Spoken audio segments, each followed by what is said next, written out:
Let's get chilly.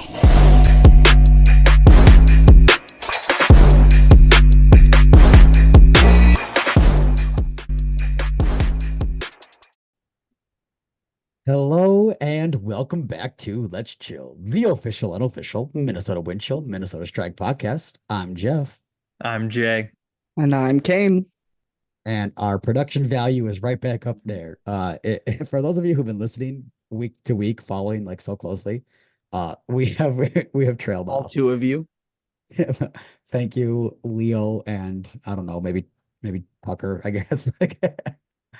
Shout out. But no, my computer is broken. Jay was in the middle of a big move in Iowa, of all places, so his Wi-Fi was crap. So Caine's been holding down the fort. So thank you, Caine, for carrying us on your shoulders. Yep, no problem. Good thing I got so much information wrong in the video I did by myself. To be fair though, I had it's kind of amazing that at that point Minnesota had clinched first place and neither of the other two spots were determined. And okay, so I was like, I just assumed, I guess. But yeah, I mean, it was a fair No, assumption, especially because, spoiler alert, that's still the case. We will get to that, but that is still the Central Division playoff picture. First place is secured, and nobody knows who's playing in second or third place yet. So, yeah, no, it's been a wild couple weeks in the UFA with the Wind Chill Central Division, with Wind Chill Talk. It's just going to be back talking about it. Real quick preview, highlight, overview of this weekend as the New York Empire came to town to play the Minnesota Wind Chill at TCO Stadium. Like, I think, like we kind of previewed, one of the biggest games we were ever looking forward to all year. Unfortunately, they lost 25-16 to the Empire. We're going to get into it. It was a fun game to be at still. Cool to see the Empire play the Wind Chill. Jay's going to share his screen for some Stall Count trivia. All right, here we go. Ooh, we Welcome got that to- capital T. is it going to be themed about tall people? It's Stall Count trivia. All right, question number 1. According to his bio, how tall is Colin Berry? Is he 6'1", 6'3", 6'4", or 6'2"? I'm gonna say he's listed as 6'2", but he is 6'1". I was thinking the opposite. I was gonna say he's listed at 6'3", but like he's probably 6'4". I'm gonna say B, 6'3". Jeph, you are correct. According to his bio, he is 6'3". Nice. Now let's get the tape measure out.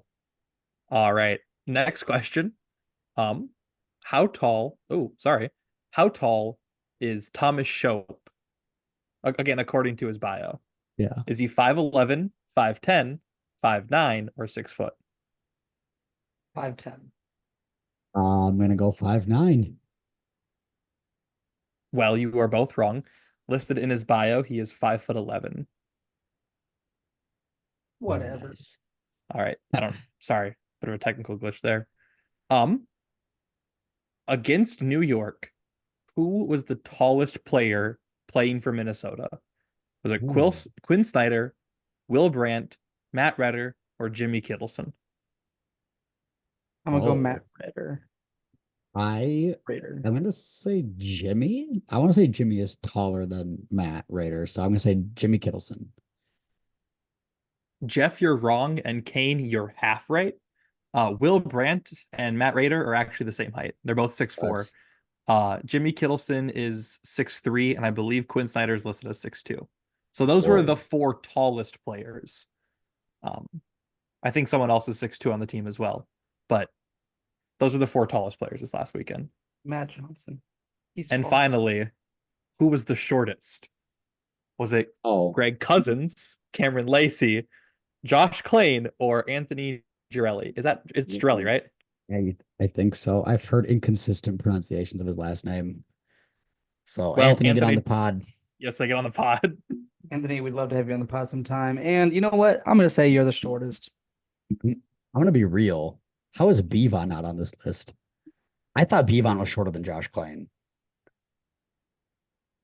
Bevon I mean, is not shorter than Josh Klein. yeah, I guess I just learned that. I mean, I can accept that truth. I'm gonna say C, Josh Caine.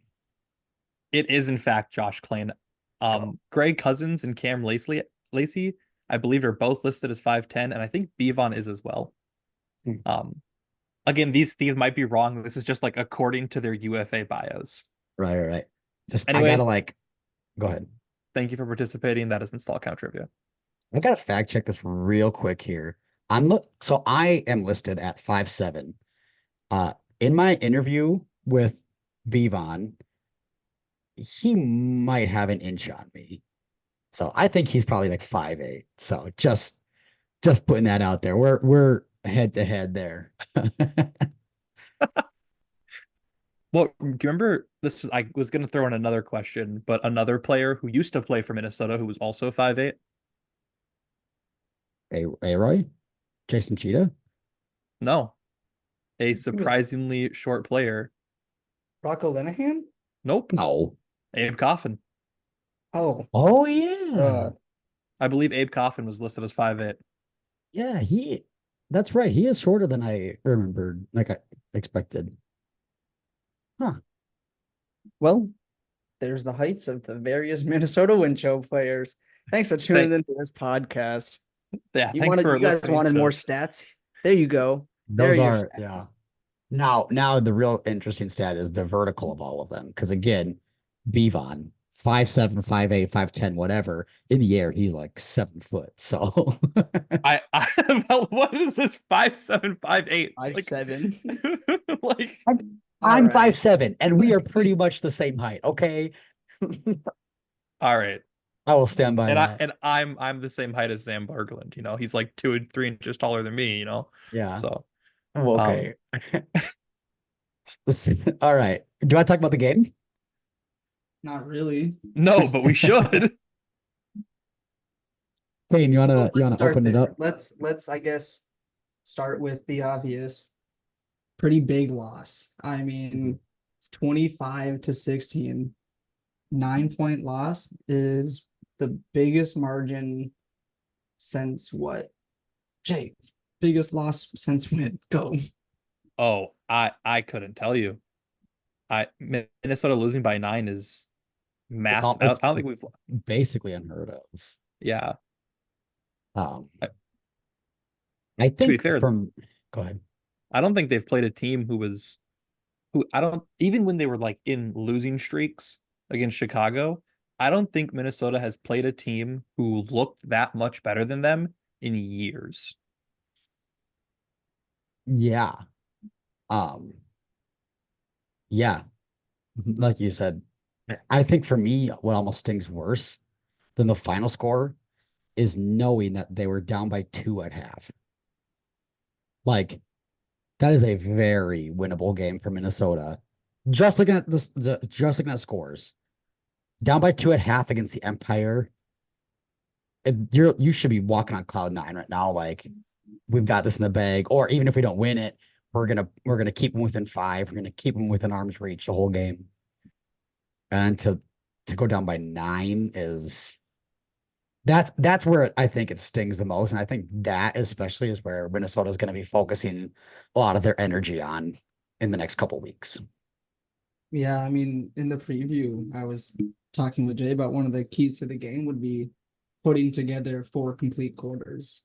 And I believe it was Colin Berry at one point earlier in the season had mentioned how it's very important when going against teams such as New York who don't lose 2 quarters in a row. Yeah. And so if Minnesota wants to play at that level, that's what they have to be really focusing on is getting to the point where each quarter they are playing completely and at a high level. And even like this has been kind of a theme that we've talked about probably accidentally, I guess, throughout the season of like I brought up a couple weeks ago and on social media and on the podcast how Minnesota's strongest quarter of this season has been the third quarter. They score like the majority of their goals. I think they score an average of like 6 or 7 goals in the third quarter. And their opponents also have high scoring third and fourth quarters, but Minnesota has outscored their opponents in the second half of games. So yeah, to have that flipped around, in this game just really like I think threw it on like threw the game upside down and really yeah lost. I mean they lost in the third quarter especially. I think that's where you could point to and say this is where the game was lost. Hmm. Um, I think before we get too nitty gritty, I do want to keep this uplifting though, because I think there's a lot of positives and we will definitely get negative before we get positive again, but let's start more positive. Um, First of all, the atmosphere is great. TCO Stadium was really fun to be back at. Like it had that championship weekend vibe again. Like I think I didn't realize how much I was like, excited to be there and like almost I missed like being at TCO Stadium. So that was really cool to see. Caine's got his championship weekend 2023 disc that he's trying his Zoom These Zoom background. backgrounds are too good, man. There you go. Oh, that's glorious. That was such a good weekend. I got the final head count from Ben Feldman. The attendance was 1,349 people. He didn't specifically say that was a record, but I think it has to be a regular season record. For the Minnesota wind chill, yes, it is, And because that might not be the regular season record across all the teams, but like I think championship weekend last year, I think he said like on day one it was like close to 2,000, yeah, I think and you're right. on day two it was closer to 1,300. So like that was like day two of championship weekend crowd. Yeah. Yeah.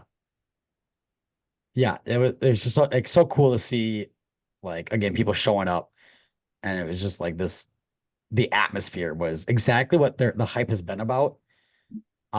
Which I think we take a lot of pride in, like we are part of that atmosphere. And not only us, but like guys, think about like I'm stepping back from the game a little bit. Maybe I'll get us off track, but like we always see like Cam Lacey's fan group everywhere. The Money Mattis fan group has just grown and grown and grown over the years. Like we start to see these people we recognize in the stands, and like we're making friends in these stands. Like it's not just us anymore, and it never was us. Like again, we are late to the party. We have to kind of be modest here, but like it's really cool to see even after we stepped in, it's continuing to grow even more, and it's so cool to see this community that's been growing in the stands. Yeah, I mean, I think we went to our first game in 2021, or I mean, I went to my first game in 2021. I think 2021. Um, and just in the 3, 4 seasons since then, just it's exponential. You know, if you were to look at the stands in 2021 and then look at TCO last Friday, you can't help but smile. You know, like Yeah, I think there might have been close to 300 people in 2021 at a peak game, and now right. there's 1,300 for a marquee matchup. Like that's awesome. Yeah. And I think it kind of will feed into itself, I hope, where the wind chill will get more opportunities to play these marquee matchups. They'll get better. Like again, and here we can start to turn to the game. But like there was an ugly game on Friday, but I think with more experience and more opportunities to have these marquee matchups, these games will be better. And the UFA will see like, hey, this is actually worth it. It's worth bringing these games to Minnesota, like from just a revenue standpoint. Like they'll get more revenue, they get more eyes on it, and it's fun, it's exciting, it's electric. People want to see that, so that's really cool to see. Like we're earning that, and then hopefully that will in turn help the windshield get better. Like like it's us, so you're welcome. You're welcome, windshield. We're helping you get better. No, I first off to the atmosphere part, I left with a headache, so that was fun in Yeah. like the best way. Um, I like didn't even realize I had a headache till like got to the car and I was like, "Oh, it's quiet out here." But it was no, it was super fun. Shout out the New York fans as well. They were super loud. I always like it when there are other fans. I don't like it when those fans have a lot to cheer for, but it's all right. Um, and yeah, I guess are we getting into the game recap then? Let's do it. You got something to go with? Yeah, I'm gonna kind of expand off of a point that I went over, or Gordon Larson went over in the post game interview about how he said it was all laid out there.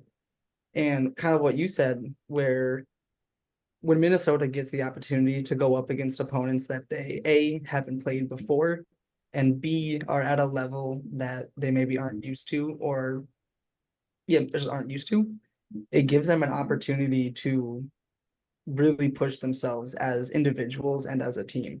And that's not something that like you get to have 2 or 3 years ago in this league.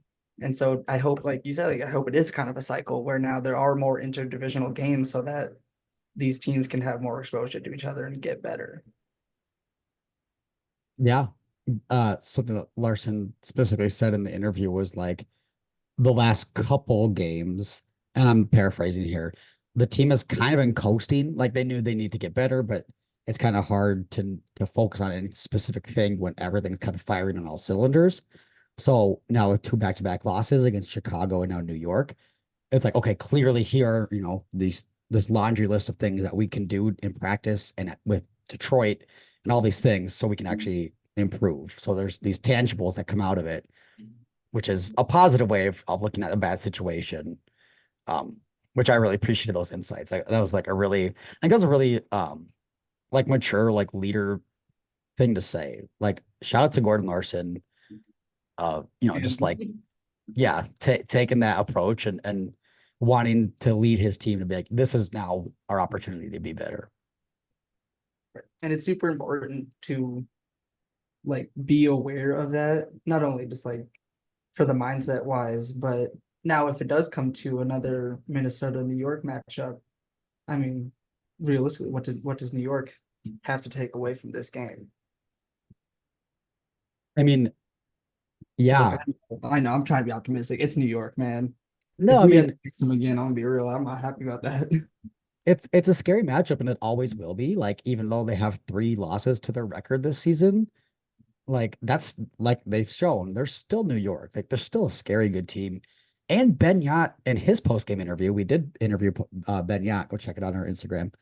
He said that Minnesota had a bad game, and he said like no shade to Minnesota, but I hope next time we play them, they come better. They play a better game because he knows how good Minnesota can be. And so right, like it's almost like again looking at it like maybe naively, positively maybe like New York can even see how good Minnesota was. So like they're like not going to expect Minnesota the next time around kind of thing. And like, oh no, we're totally caught off guard because Minnesota's playing so much better. Like again, yeah, I'm being naive, I'm being Surprise! ignorant, and yeah, We're the but like underdogs, it's like the Mighty Ducks story. We come right, out of nowhere, it's like we're first hustling them. place in the We're division. we're hustling them. Right. Yeah. I think part of what Ben Yacht was saying in his interview as well, um, was that Minnesota like showed them they were a good team in the first half. Yeah. Like they again, like they outscored them in the second quarter. Minnesota won the second quarter by a point. Um, and I believe they scored. No, they never mind. Never mind. They started with the disc in the second quarter. Um, but yeah, they outscored them in the second quarter. They were doing good in the first half of the game. Ben Yacht saw how good Minnesota could be, and then it was like they watched the disc dogs perform at halftime, and they saw how many discs they dropped, and they were like, "Let's one up them." Let's Like, well, let's actually talk about the first half of the game compared to the second half because I think for me, this is probably the stat. And again, I always try to pin it on one stat. I know it's a lot of stats that combine to lose the game, but for me, a marquee stat to look at is Hucks. Minnesota went 7 for 9 on Hucks in the first half, which was like that's pretty typical Minnesota. That's actually like a great stat for them. That's 77, 78%. That's what you want to see, especially against a New York team. That's great. They ended up being 8 for 17 on Hucks in the whole game, which means they had one successful Huck in the second half, which is abysmal. Like you how do you go, what is that? 1 for 8 in the second yeah, half? That can't happen. That's a turnover. That's 7 turnovers right there in Hucks. And that doesn't mean that's automatically 7 points for the Empire. We can go back and track each huck and see what happened, but that's 7 more possessions that the Empire got that they shouldn't have otherwise gotten, you know? And that's why I think the second half and specifically the third quarter, that's where the wind chill lost the game. Even if they were down 7-4 in the first quarter, like again, you're in it. You're down by 3. You're down by 2 at half. You are in that game. You go 1 for 8 on hucks, then yeah, you're not in it. I mean, the other thing about like missing that many hugs is it almost felt desperate a little Yeah. bit. There were a couple where it really felt like they didn't trust themselves to play a different style because that wasn't working. I don't know what it was. And obviously, you know, we can say this like looking at the field, we weren't obviously part of the decision making, but I mean, there were, I think, two like back-to-back hucks. I don't know who threw them, but I know they were both to Snyder. And there was just nothing there. And I don't know, it just felt kind of disheartening. And you're like, you're right. I mean, you have to be able to, if you're going to be taking those shots, committing to them, because if that's the style of play that you're going to be executing on, you have to execute on that. You cannot be half-assing it. Yeah, you gotta know that that's it. There was at least one pass, and again, whether it was miscommunication or what, but there was one that we all thought Snyder could have easily gotten if he would have put on the Jets, in the end zone. Like it would have been a tough play, but it was like that's what they do, and that's what Snyder does, and that's like you said, if that's the play we're going with, then he should have known that was happening. And yeah, it was just like, wait, what just happened? Um, Yeah. I mean, in my opinion, not being in the huddles, not being on the field, not seeing what was right. happening, to me it looked like they talked about it. They said, all right, we can't, like, our hucks aren't working going into that fourth quarter. Because both of those shots that Snyder kind of let up on were in the fourth quarter. It kind of looked like they were going into the fourth quarter, we're like, all right, we're not going to be hucking, or like they took a time out, like, hey, we're not hucking. This is like a bad plan. Snyder he was doing a deep cut or like a round cut to like be the one to cut back in when this like stack is going one way. He was the swing cut, the break side cut, sorry. And they were just throwing past him. He Mhm. wasn't turning on the Jets because It that's wasn't not what the supposed to. plan was. Yeah. He sees that disc flying over his head. He's like, well, I'm already 2 steps behind. There's no way I'm catching up with this, is what it looked like. Yeah.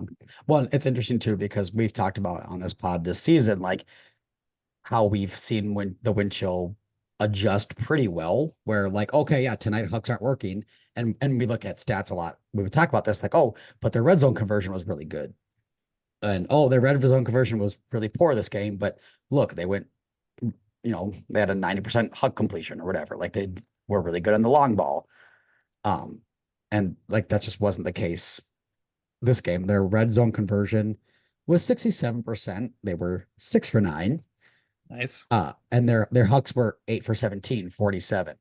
So neither of those stats were, phenomenal. They weren't great. They had okay completions.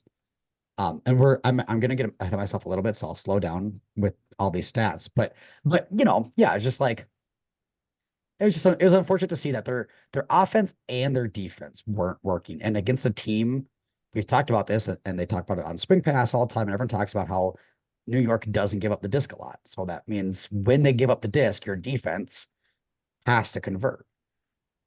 Minnesota's defense wasn't converting. Their offense wasn't holding on to the disc. When neither of your components are working, it's like, yeah, like what do you have going for you? Look, Minnesota, did you guys even watch the pod?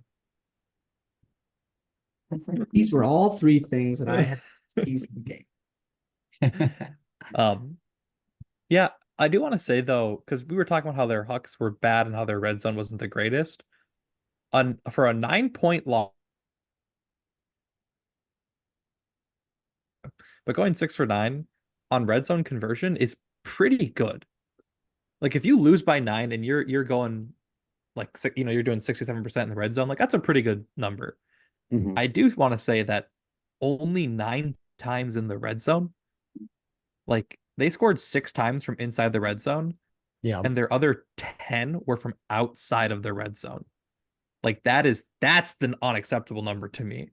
The fact that the 9 is so low.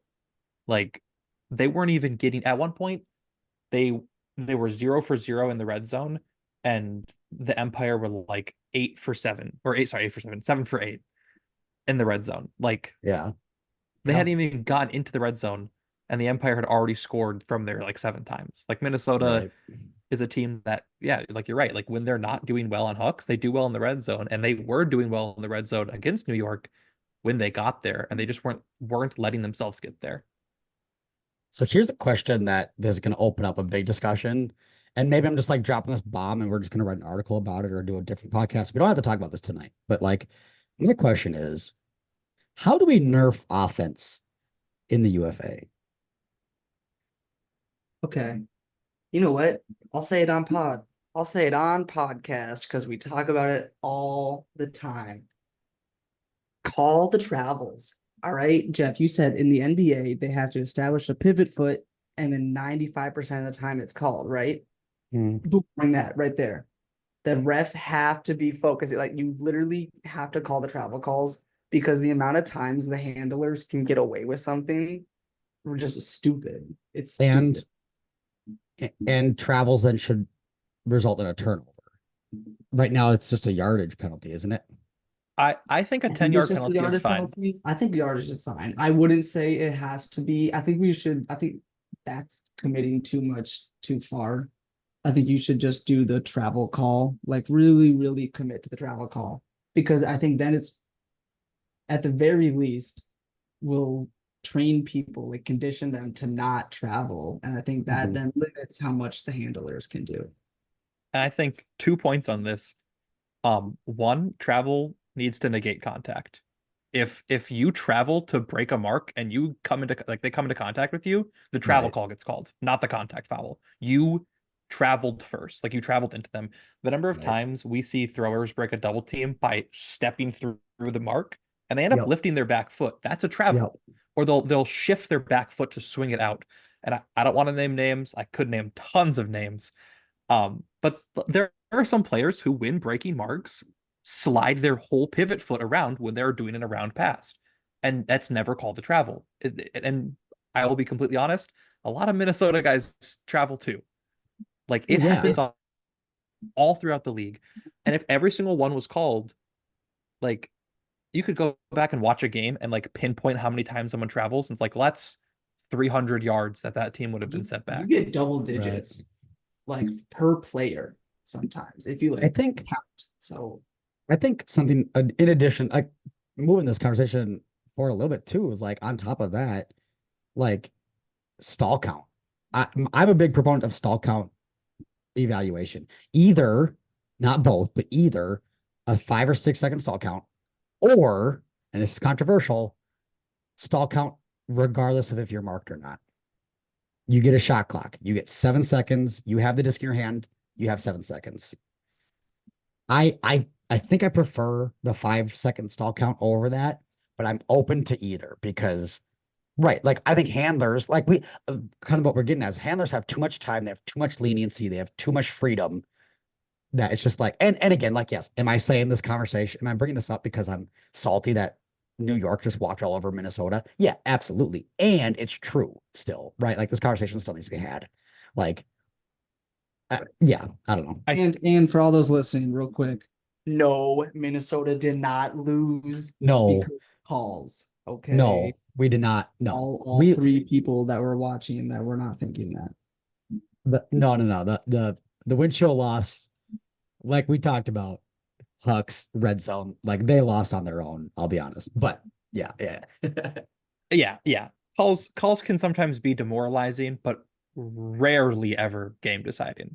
Right. I mean, like there would have to be some pretty bad calls for me to, or like literally in final moments for me to say that call decided the game. And I've rarely are calls game deciding. They could have changed the score. They wouldn't have changed the outcome.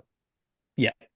I also bringing it back to what Jeph was just saying about stall count. I don't think either of those two things need to change. I think, and I don't want to be completely like I'm not blaming refs at all. Refs need to get better though. You know, the league is leveling up. Refs got to level up with them. They're not watching that back foot. And Mhm. they're also like stall count starts, I believe, when you catch the disc. It does not start when you set your pivot foot. It does not start after you take your momentum steps. If you take 3 momentum steps and it takes you a second to do that, that's 1 second off your stall. And like Right. if you are in the air, catch the disc and come down with it, that's 1 second off. Like there are times when someone catches the disc, runs out of bounds, and has to come back to inbounds. That whole time, the stall count should be going. And I think refs give too much leniency to that as well. And I think they need to be like catching that. And I might be wrong. It might be that when it's the pivot foot's established, that's when stall count starts, but I'm pretty sure it's when you catch the disc. As someone Yeah. who has like actually read the rule book from the UFA. Yeah, I think just like in general, just needs to be cleaner and tightened up a little bit. And like, and this conversation actually stems from a conversation I had with one of our brothers-in-law, who was at the game. He and I were talking because that was his first experience watching any sort of frisbee game, and he was like, "Yeah, everyone just throws the frisbee and catches it, and that's the game." And the UFA needs to take that feedback very seriously because he is a football fan, he's a sports fan, he's coming to this game with no background, and he walked away like hating it. He's like, it was boring. There was no defense, you know? So it's like that's UFA's target market right there. And so they need to figure out a way to nerf offense and improve the game a little bit. But and again, like I said, part of it is me being salty that the Empire were the Empire against the wind chill, but you know, there's a lot to it. But we could definitely stay on this conversation a long time. But I want to also clear up one thing. Um, one notable thing that happened at the game was that Dylan DeClerc got ejected for a foul. And we can talk a little bit more about refs. We're not going to talk about the refs in this situation too much. Although Evan Lepler and Ian Toner on the broadcast did say it was the softest call in UFA history. Why did you eject Dylan DeClerc when earlier in that game, Antoine Davis like ran up to Dylan DeClerc after a tight matchup? Like, you know, again, there's so much to this. But all that aside, I'm going to show this clip of Dylan DeClerc defending Jack Williams, uh, definitely getting an intentional foul and getting ejected, and we'll talk about that. We have some clarification we got from DeClerc after the game. Go full screen here. So real quick, you'll see Jack Williams here, number 11. Dylan DeClerc is on him. Watch those two. This is going to be a long huck into the end zone. So they're off screen right now. Well, sort of, I guess. Now DeClerc books it with Jack Williams. Hook goes up. Those two are on him. And well, I'll let it play out. I'll let it play out. You see DeClerc just bear hugging Jack Williams, and they're both laughing and both smiling. And that's a really important And interaction. the other New York player behind him was giving a little chuckle too, I think. Yeah, it was very overall lighthearted. So the kind of disclaimer, like clarification that we can give before I click this replay.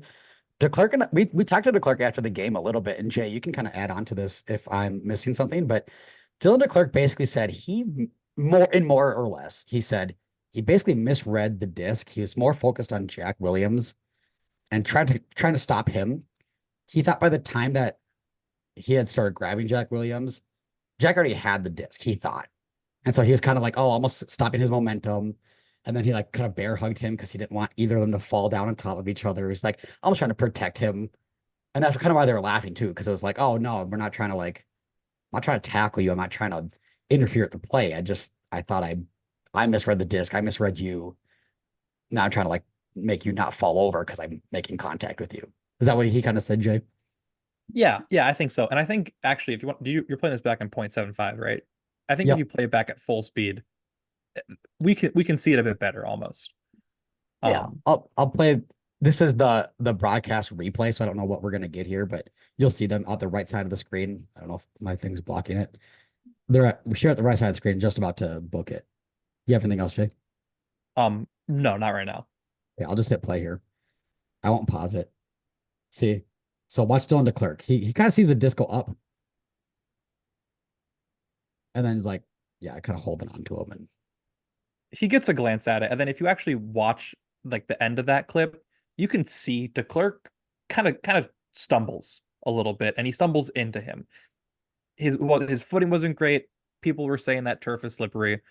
It happens. Like we've seen it happen, and he knows. That's like he's smiling at the end of it. Jack Williams is Yeah, smiling at the end of it. Like both of them know, like, yeah, that's a foul. You're gonna score off this. The game's over at this point, basically. Like New York is so far ahead. If Minnesota comes back, it's because New York fell asleep.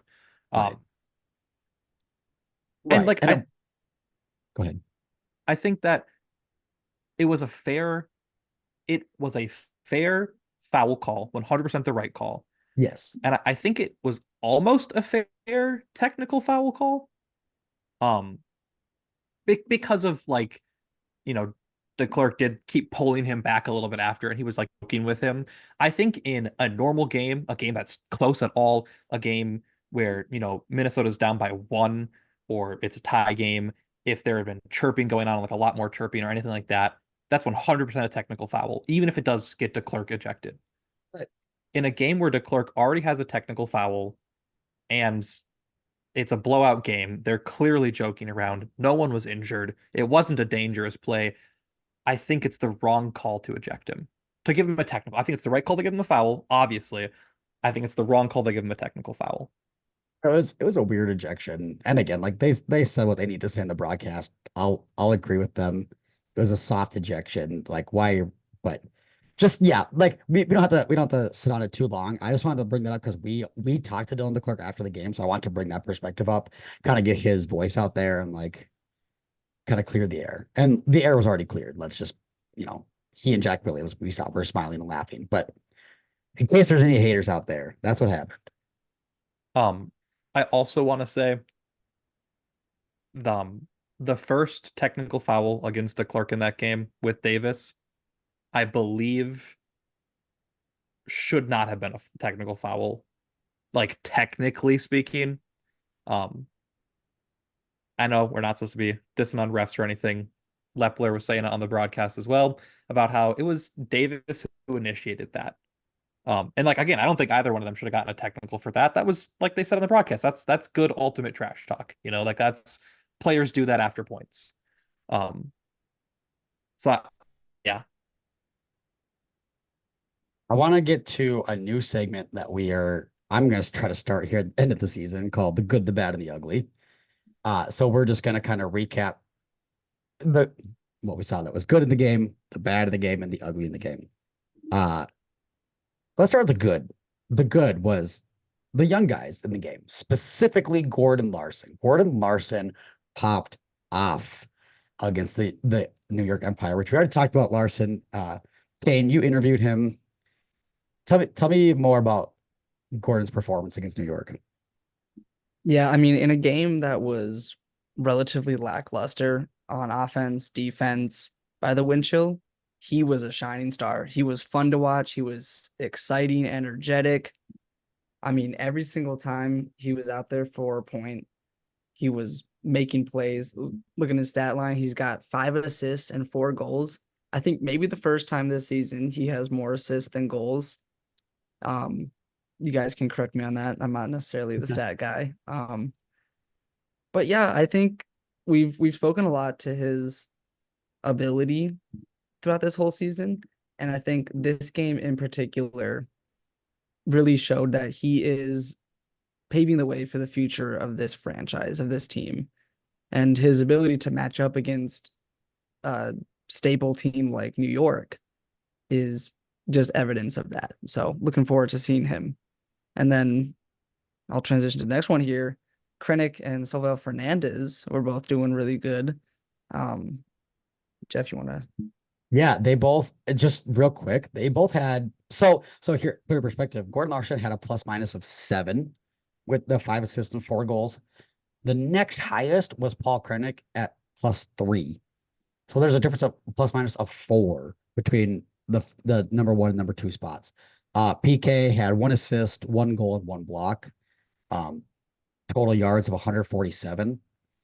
Gordon Larson had total yards of 554. So like just just big numbers by Larson, and then good to see Krennic again, kind of stepping up in that young leadership role, along with his teammate Solo Fernandez, who had 1 assist and 1 goal, for a plus minus of 2.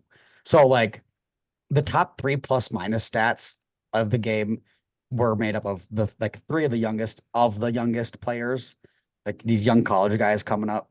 Um, Again, it's been a storyline we've followed all throughout the season of like these young guys. Go read my article on windchilltalk.com. Like these young guys are the future of the team, but they're also the present of the team. Like they're showing up in again one of the biggest games of the season, putting up some of the biggest numbers of their season. So yeah, it's really good to see, and that was really a big positive in a otherwise ugly game.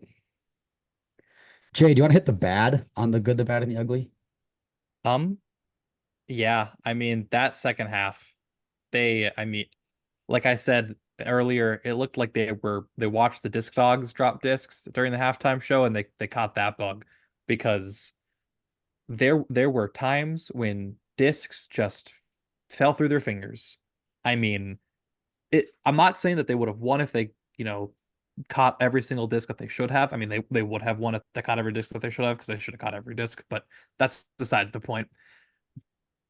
But there were some passes that were dropped that shouldn't have been dropped, and they was out the whole second half. They just crumbled against New Yeah. York's.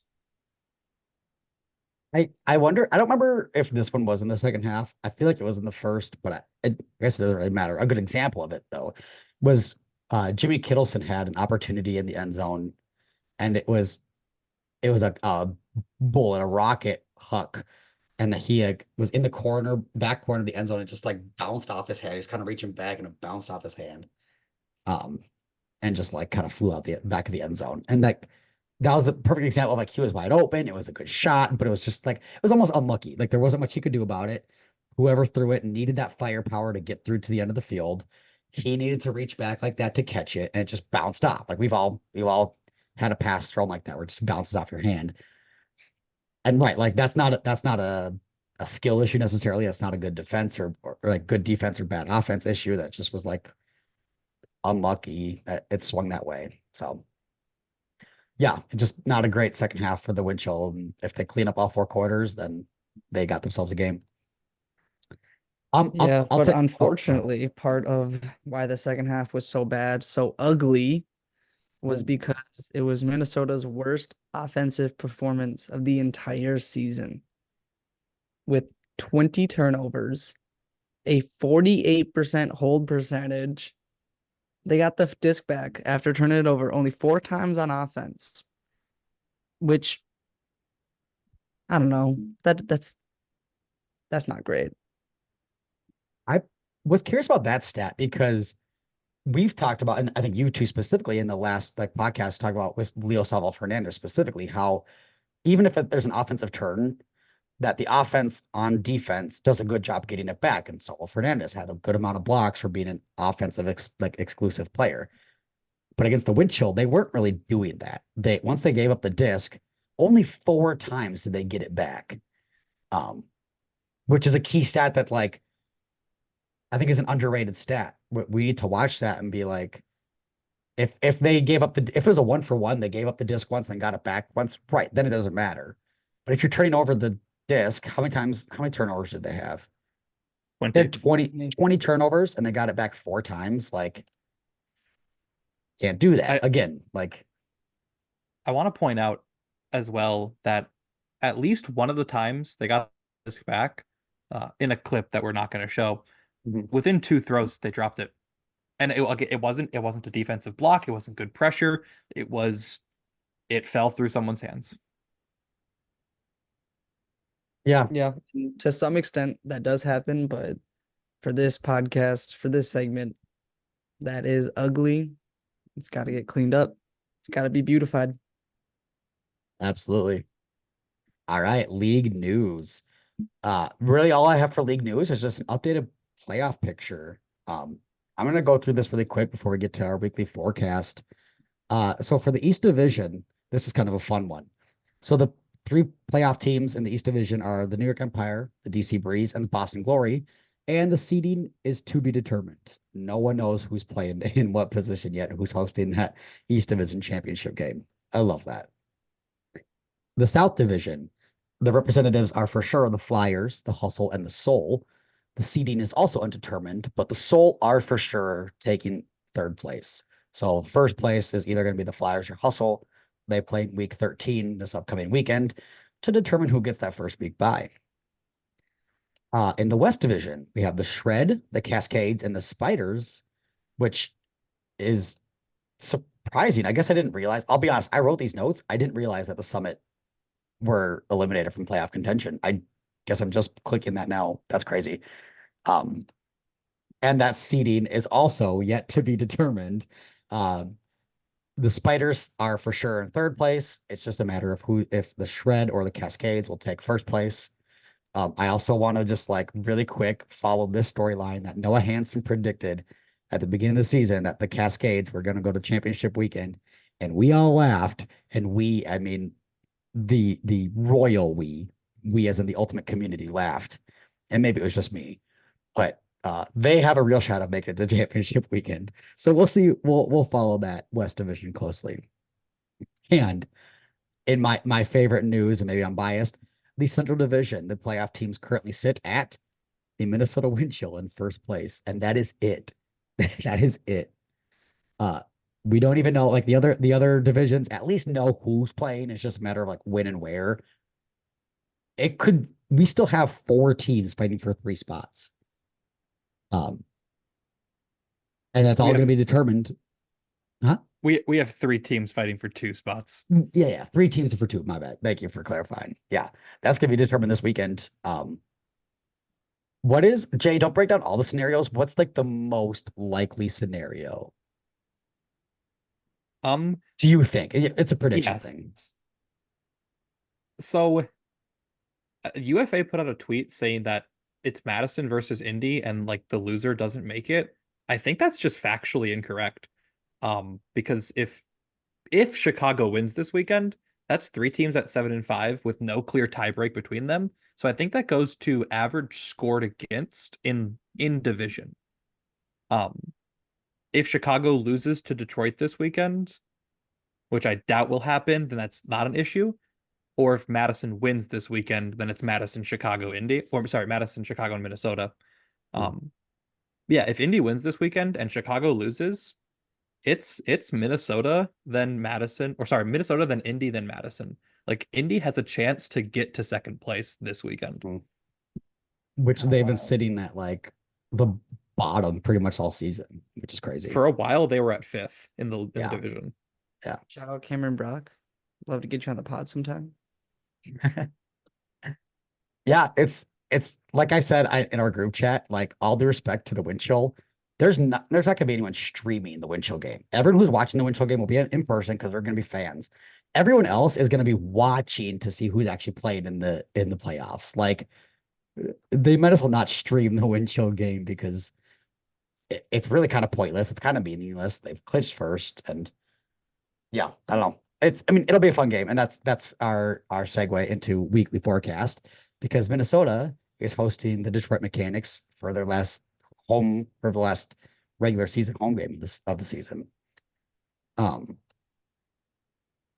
curious how this game's going to go. Again, like this game doesn't really mean a ton, but I'm curious about people who are playing in the game because this is their last game before the Central Division Championship. They don't play anymore until it matters, I should say, like respectfully. And so, like, are they going to rest players? Are they going to put players in who need more reps? How is this going to shake out? I mean, personally, after last week's performance, you get as many reps with whoever you can. That's not saying that you just like, throw everyone at the field, but I don't think there's really any reason to take this week off.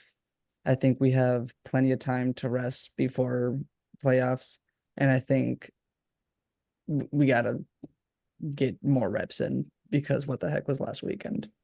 So I'm in total agreement. I think Minnesota goes in this weekend. They put their 20 that they intend to bring to championship weekend if they make it. They put the 20 they're playing in the Central Division final on the field, and they tell them play the cleanest, most efficient game of Ultimate you can possibly play.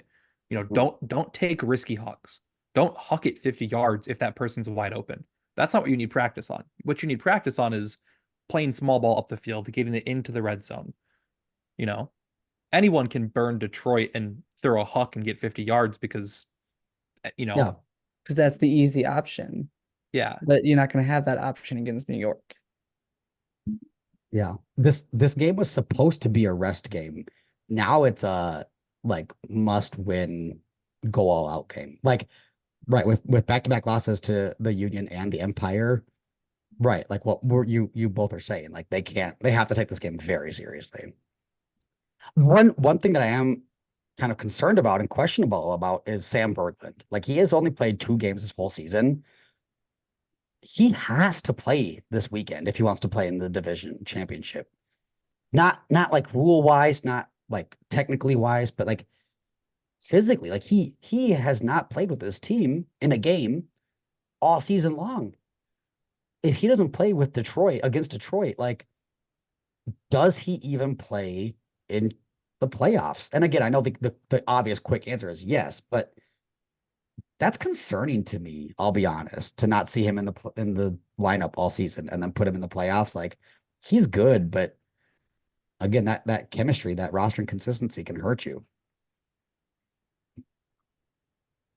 Yeah, honestly, I hope that he comes to this game and also is able to be rostered up for the playoffs because he was such a big part of just Minnesota's defense in general. But if we could have just another piece to add that depth to our roster, that would be even more important right now. One other minor note is that Will Brandt was again listed as questionable for the Empire game. He had a lower body injury. Um, he played fine. I think he looked fine, but I would understand if they just benched him. Why risk it in a game? Why risk injuring yourself in a game that's meaningless? Save him for the playoffs. But again, like we've been saying, we need to put our full strength here and treat this as a glorified practice of like everyone's on the line. So we'll see. We'll see what Will Brandt's role is. We'll see who's in the lineup and what the Winchell decide to do. But that is on Saturday.